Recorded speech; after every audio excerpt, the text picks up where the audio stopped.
What is going on, guys? BMan27 here, and welcome back to another video. Now, basically, what this video is going to be is a review and guide of the zombie mode industry custom mod tools map for Black Ops 3. So, yeah, let's get into it. Okay, so basically, you're just going to spawn in this room. So, we got quick revive there. We got a window, the zombies will spawn in. There's plenty of ground spawns. There's RK5. We got a Bowie knife right here. Just box. We got power. You can go ahead and turn that on. So we're going to start heading over to here. So we got double tap right here for 2000. Walking around here. There's a giant block in the middle to make it harder. There's a jug there. There's speed cola. I just passed it, but I forgot to mention it. So you can head up these stairs. There's just like an area. There's a box spot. There isn't really much up these stairs. Just a little camping spot. You can't really train in there, but there's much better ways or spots to be than that. I mean, if you have a team, then yeah, you can camp up there and it would be pretty good. We got a little kind of corner area there. We got another pretty decent spot. There isn't anything over here except for zombie spawns, really. Okay, so we're gonna head back out. We got speed cola here. Up over here, we got box spot. We got stamina up. We got can 44 for 1400, and we got HVK. So just up here, you got Pack-a-Punch up these stairs, and you also got a KRM. So that's basically the entire map. We also got trip mines there. So yeah, that's the entire map. So let's get into the strategy of it. So basically what you're going to want to start off doing is probably just buy some quick revive. I did it in this gameplay. You don't have to yet, but buy the HVK. You're basically going to be using the HVK pretty much the whole time. You're going to use it for double pack-a-punch. HVK is a great weapon for doing double pack-a-punching with. And so yeah, I usually buy the HVK. Then after this, you're just going to want to get some perks. My recommended list of perks is going to be Juggernaut, Quick Revive obviously, Stamina Up, and you're going to want some Double Tap too. So the main reason why you don't really need Speed Cola is because the weapons you're going to be using don't have super long reloads, and Double Tap is just more, it's just better because it shoots out the bullets faster. If you get stuck, then you can just use double tap. It shoots bullets faster, and it also shoots more bullets, so then it activates double pack-a-punch more often. So basically, after you get all of your perks, what you're going to want to do is to start hitting the box. Basically spend all of your points hitting the box. If you run low on HVK ammo, then either start using the box weapons that you get, like I do in this gameplay. I have the HVK, and I'm just using all my box weapons ammo before, not all of it, but I'm using it before I hit the box again. And so basically what the gun you're going to be looking for is the ray gun. Now also, if you run out of ammo with the HVK, you can just buy ammo for it off the wall. It's going to be pretty cheap.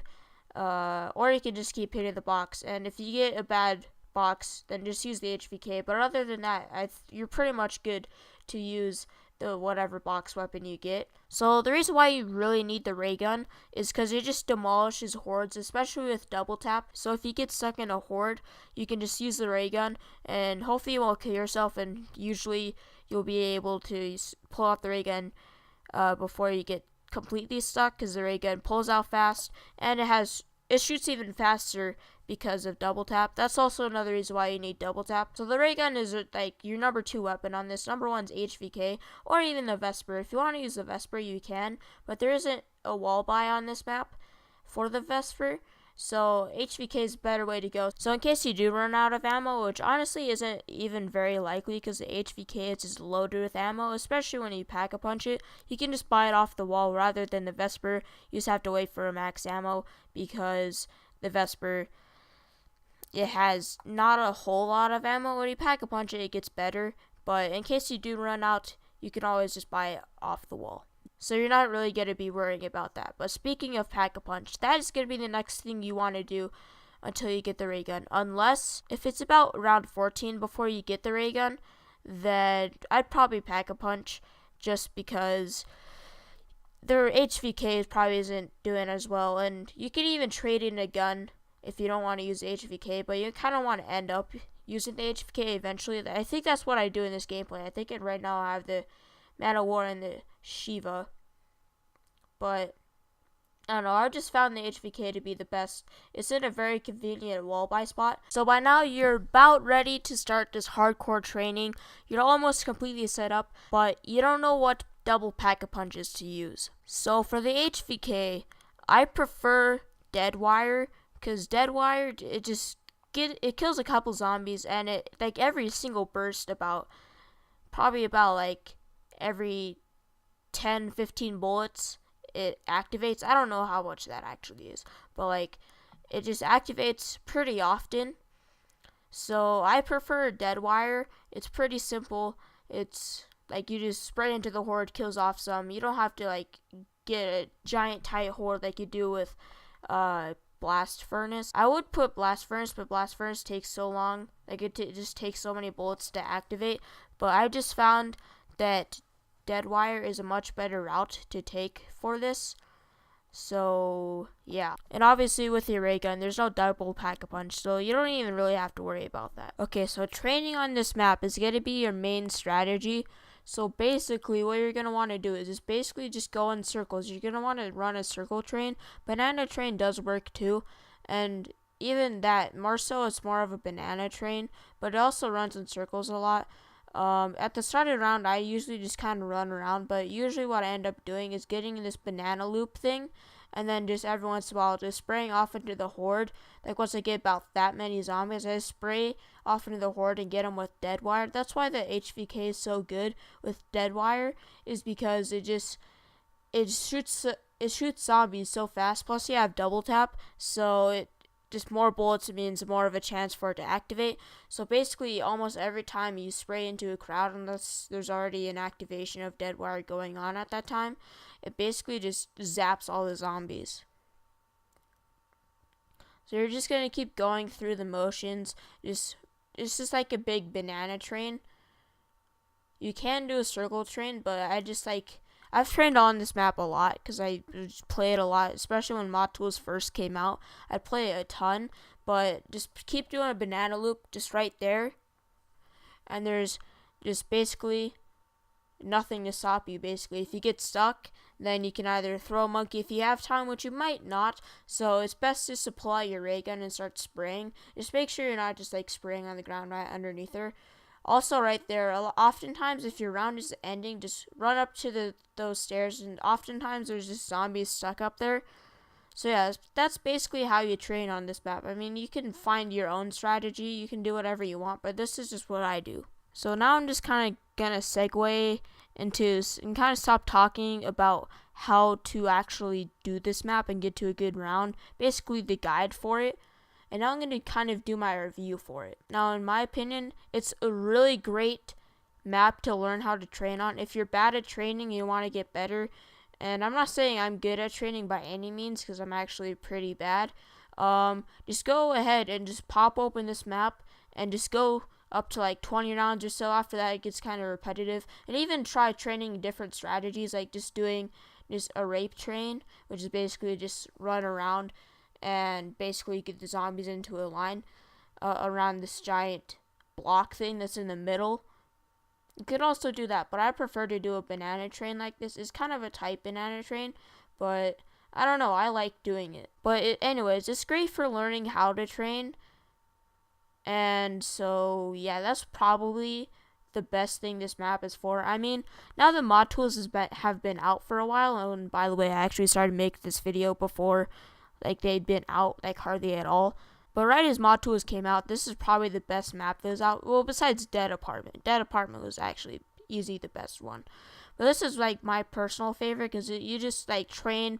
If you just want to chill, you just run around, train, and just use Dead Wire. You can even get the Wonder off if you want to, but I prefer just Dead Wire, because it's honestly, Dead Wire is basically just about as good as the Wonder Waff is. Anyway, so also, I'm really glad there is no boss for this. I mean, I kind of wrote this down just as a subject to talk about in this, but I mean, obviously there isn't going to be a boss because they don't have like the assets like the Panzer or Margwa or anything, and the Giant has no boss except for dogs. But I'm actually really glad there is dogs, because dogs are basically just a free max ammo round. But there's no boss on here. It would make it a lot harder if there was, because on boss rounds there's nowhere to go and there's no like super good wonder weapon. Like on Shadows of Evil you got the Maristagua, and on Durazidrak you got the bows or whatever. You just shoot the bows and then focus on shooting the boss instead of having to worry about all the zombies. Also, that's one thing I also kind of wanted to talk about, is that there's no new wonder weapons, which also, then again, is because they don't have full assets. I'm pretty sure that you can actually, like, make custom guns or whatever. If I'm wrong, then I'm wrong. I mean, I don't exactly know what I'm talking about. But I'm pretty sure that they don't have the assets to, like, all the different wonder weapons. I mean, I've seen mods for, like, all these different guns. Like, just today, I saw one for the DSR that came out on the 11th. I don't think that in the future there would be a need for wonder weapons. I think that this is basically just a completed map. It hasn't been updated since the day it came out, so I'm pretty sure this is just going to be a completed map. This is basically what it is. But in the future, I'd like to see it have a boss, maybe like something equivalent to the Russian Mangler, because that was a pretty easy boss to kill. And you don't need a wonder weapon to shoot at the ground, just to distract and kill all the zombies before you start attacking the boss like you do in Shadows of Evil and Durazidrak. So also, just to kind of play into the fact that if it did get updated, once the full mod tools are out, because obviously right now it's just the beta and they have limited access to the assets of the game and stuff. What I'd like to see is like a background. Like if you, like, I tried no clipping to see if there was any evidence that there's going to be an update in more added areas, but I couldn't really find anything. But I noticed that, like, there's really nothing. It's kind of a dull map. Like the ground is literally just like a solid thing. The walls are just like a texture that is probably already pre-textured into the game. But I mean, then again, it was made like one of the first days of mod tools, so you can't really get mad at it. But also, like I said before, I'd want there to be a wonder weapon and also a perk limit. I honestly don't think there should be a perk limit. And if they did also remove the perk limit, I believe they should also add in Mule Kick. I mean, if Mule Kick was in the map, I probably wouldn't use it, but if there's no perk limit, then yeah, I would. I'd just, like, probably get the Wonder Waff, or maybe in a Blast Furnace gun, I don't know. So for this map, as I started this video, it was, like, a couple days after Mod Tools came out, and this is probably one of the most prominent maps. I would have given this a 9 out of 10, but now the Mod Tools have been out for, like, a week or so, I'd probably give it 6 out of 10. I mean, like, I have fun playing it, but aesthetically it doesn't look that great. A lot of the new maps also don't have perk limits, and this one does. I mean, there's not a whole lot new to add to the table. I mean, it's just another map design. Only thing it's really going to be used for now is just learning how to train, basically. I mean, there's just so many different strategies, like camping strategies and stuff, but I don't know. That's not even really a whole big of a deal, because I mean, you're not going to get very far camping unless you have a team. So yeah, for this map, I'd probably give 6.5 out of 10. Yeah, so I think that's going to be the video. I went over the guide, the review. Again, 6.5 out of 10. If I would have made this video like right as this map came out, then it would probably, like I said, like 8, 9 out of 10. But obviously, mod tools, even with such a short amount of time, have just progressed so much. So yeah, I'm probably going to do some more mod tool videos. I'm probably going to do some more guides like this. The other day I actually uploaded Mod Tool Mondays, which I know is on Tuesday. I keep saying that, and even in that video I said it way too much. So yeah, I hope you enjoy this video. If you did, then do not forget to comment, like, and subscribe. Yeah, I'm going to do more videos like this. I really liked making this video. It took me forever because I just did it in my free time. It was kind of on the back burner, but now I'm actually finally able to finish it. So yeah, don't forget to comment, like, and subscribe. I'll see you in the next video. Bye.